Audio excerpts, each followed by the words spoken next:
We were going to it's a kill capture mission, right, on to go get Haji Ghafoor. The mission of the Special Forces teams was to capture an insurgent, what the military calls a high-value target. Everything that you had to do on that operation, because the terrain was so steep, I couldn't believe that you guys got out of there. The guy that we were going to get, Haji Ghafoor, he lived up in this, mountain side of the Shok Valley in the Nuristan province of Afghanistan, up 10,000 feet. There's no roads in and out of there. There's no streets in and out of there. It's some heavy, steep terrain with a damn fortress on the top of it. Airman Zach Rhyner was one of those who fought there. The plan was to attack an objective uphill, and I don't think anyone was real happy with that. How many Afghan commandos did you have with you? We inserted with right around 100. Okay. A few Chinooks carrying about 100 Afghan commandos. And so we had a convoy, right? And it's not quiet. They came in at first light. Giant helicopters swooped into Shok Valley. You finally hear those three words that, Green Beret wants to hear, right? Which is execute, execute, execute. We walked to the back of the ramp and looked down. There's about 10 feet of air between us and the ground. So when we hear the go, and I'm just yelling at commandos, like, get off of this helicopter now. We go to run out the back of that aircraft, but we weren't on the ground.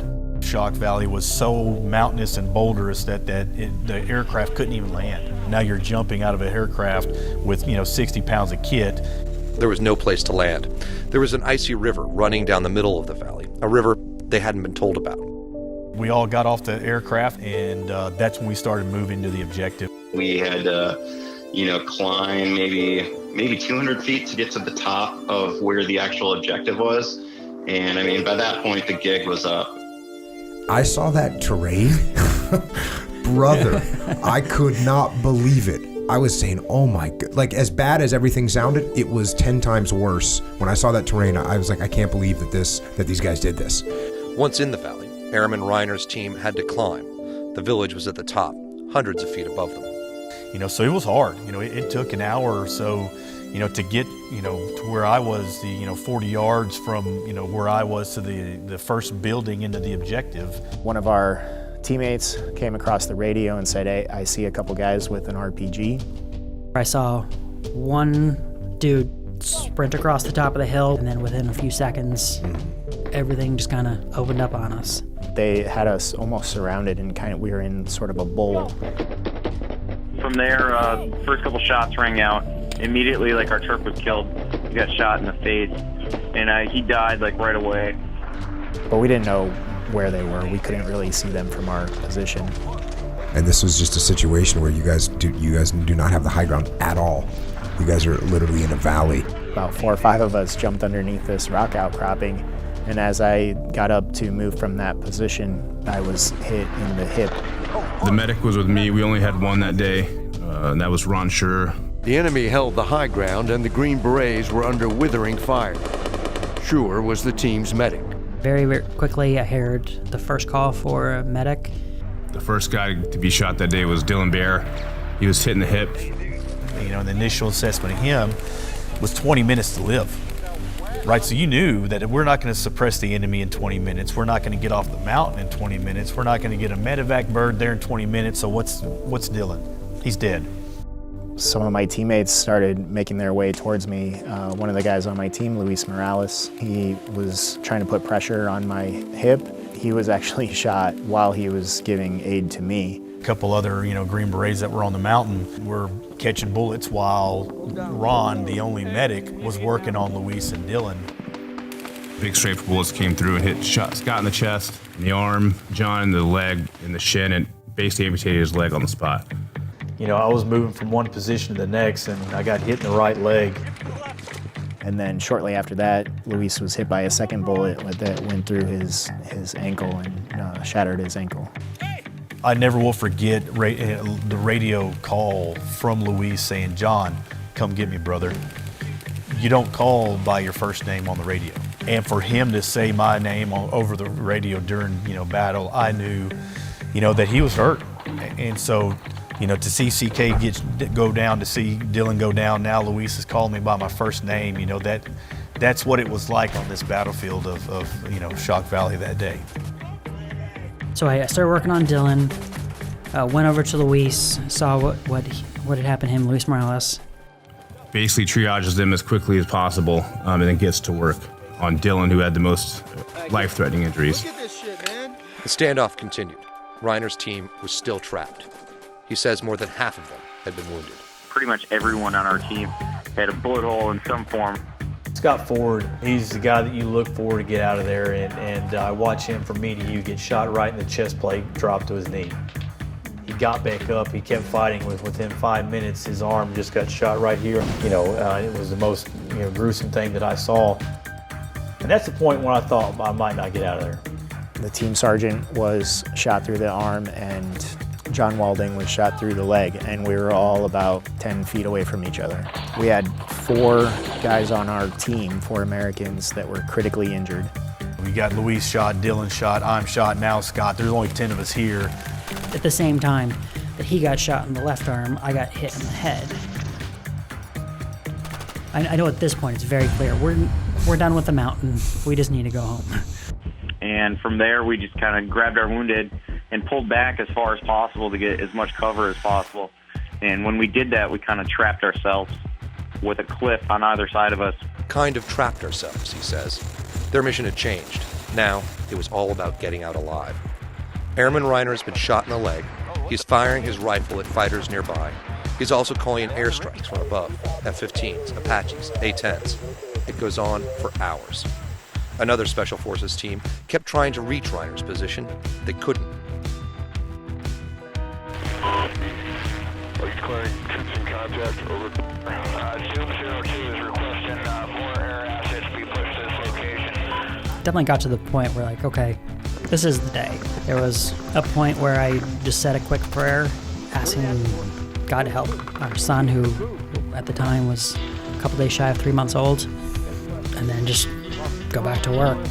He was the only medic on the ground, had 1 aid bag, and kept, 4 people alive.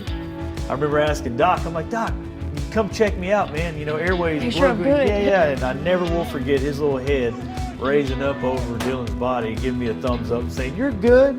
Like, F you, Ron, I'm not good. I know me good, Ron. This is not me good. And those guys are pinned down pretty good. Really the only thing that kind of kept them alive and in the fight at all was our combat controller, Zach Rhyner, did an excellent job just keeping rounds on the enemy, dropping bombs, over and over again. Roger, we're attempting to push hard to your location at this time. ETA, TBD at standby. Zach Rhyner was our Air Force combat controller that day. He got the Air Force Cross, very deservedly so. We had several individuals, RPGs, belt vests, and small arms over. There was a building there, and they were getting in that and starting to just shoot down at us. Zach ended up calling in a strike, hit that. Roger that, continue to engage, just be advised. Friendly's moving from the south, over. We put a 2,000-pound bomb down essentially on top of us. That's how close it was. We were getting showered with debris from the buildings. Roger, good impact, we got him. He had a weapon, was setting up on your position. So whether it was A-10 Warthog coming in, Apaches doing gun runs, or AC-130s, whatever they had in the vicinity, they sent it to us. All of us are alive because of all the stuff that he called in that day. Yeah. He's dropping bombs danger close. They were dropping 100-pound, 250-pound JDAMs, 500, 1,000, and even 2,000-pound JDAMs on top of our heads. You can watch these videos and you can see the bombs hitting that castle. They do damage, but that castle was massive. Well, it got dark. So this is 2 o'clock, high noon, 2 o'clock in the afternoon, plenty of sun. When it got dark, that was eerie. And so I was so engaged with that kind of stuff that I honestly didn't really think about the graveness of the situation until later. You can actually hear the pilot come on the radio after he drops that one. He's like, I do not feel good about that one. Yep. And you can hear the pilot say, ooh, I did not feel good about that one.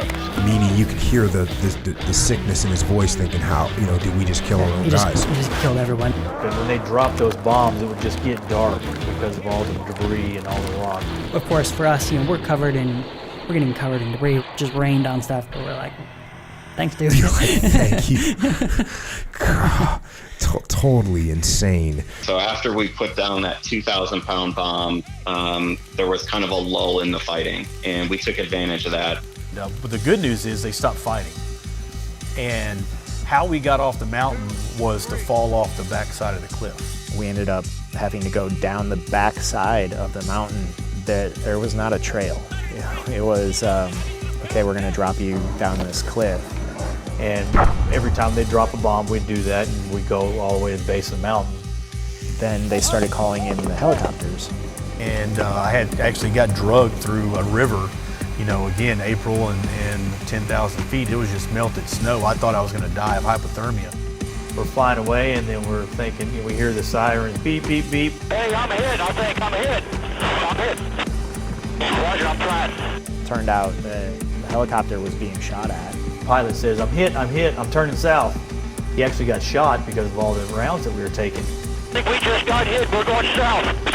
You know, the damage that aircraft took getting us out of there, couldn't make it to the hospital. We had to do a crash landing because of the impact. Immediately they started, the crew on the Black Hawk started working on me. Well, I stopped breathing. And when I blacked out, it's when I actually died a couple times. I think it was 2 or 3 times they said that I flatlined and they had to bring me back.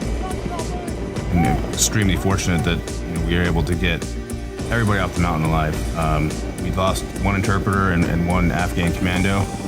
We got everybody that we could out of there alive, and we certainly gave them worse than we got that day. The estimated enemy killed was like 150 to 200. That ended up being the most decorations, highest decorations handed out for a single day battle since the Vietnam War. And Zachary Rhyner, now a staff sergeant, earned the Air Force Cross. 8 Purple Hearts, so imagine 8 out of the 10 people getting shot. But we all lived, nobody died. Wow, that's an incredible story. Tonight, we remember one of the most heroic raids ever attempted by U.S. forces, the Battle of Shok Valley. The battle would rage for more than 6 hours as these men fought to save each other before saving themselves. It's my privilege to award the Congressional Medal of Honor to an Army Special Forces medic, Staff Sergeant Ron Shurer. A team of Green Berets and Afghan commandos went in by helicopter to capture or kill suspected Afghan terrorist leaders. But for Staff Sergeant Ron Shurer, that day in the spring of 2008 became a 5-hour battle to save the lives of his own men. You don't become a Green Beret because you like it, you do it because you love it. We had the unfortunate death of Ron Shurer, which was our medic. You know, he died of lung cancer not too long ago.